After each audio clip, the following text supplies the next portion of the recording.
वक्त धरती पे जो हालत चल रही है, राइट, ये अज्ञान के कारण जो है बच्चों को लगता है कि ये सुख जो है धरती लोक का सुख, मोबाइल, गाड़ियाँ या जितने भी भौतिक साधनों का जो सुख है वो बहुत बड़ा है, राइट। वो इसके कारण जो वो उलझ जाते हैं क्योंकि उम्र छोटी है, सच्चा बोलने वाला कोई है नहीं, माँ बाप की बात समझ में नहीं आती, रिश्तेदार नातेदार ऐसी बातें करते नहीं, तो बुद्धि भटकती है इच्छाओं में, कामनाओं में, वासनाओं में।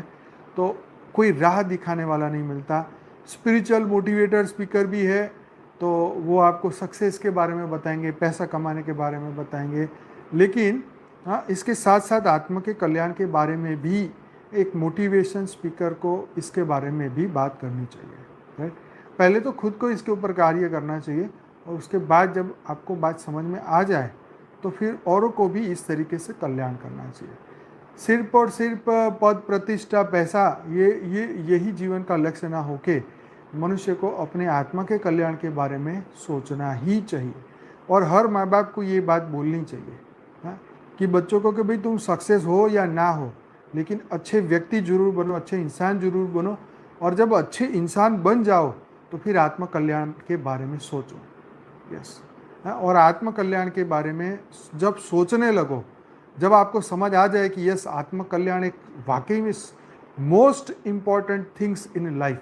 जैसे हम वो गोल सेट करते हैं ना कि भाई घर इतने साल में होना चाहिए, गाड़ी इतने साल में होनी चाहिए, बीवी, बच्चे, घर, ये सब कुछ हमारा इसी साल में होना चाहिए।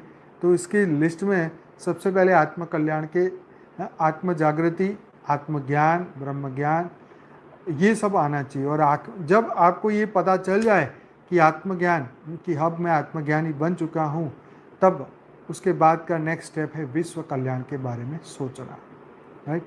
तभी तुम्हारा भी जीवन श्रेष्ठ होगा और तुम्हारे बच्चों का भी जीवन श्रेष्ठ होगा। क्यों? क्योंकि नहीं तो तुम तो यहाँ से मुक्त हो गए लेकिन वो मुक्त नहीं होंगे, फिर चिल्लाएंगे और फिर तुम्हारे से आशाएं रखेंगे, फिर तुम ऊपर से उनकी मदद भी नहीं कर पाओगे, तो कई बार ऊपर से नीचे भी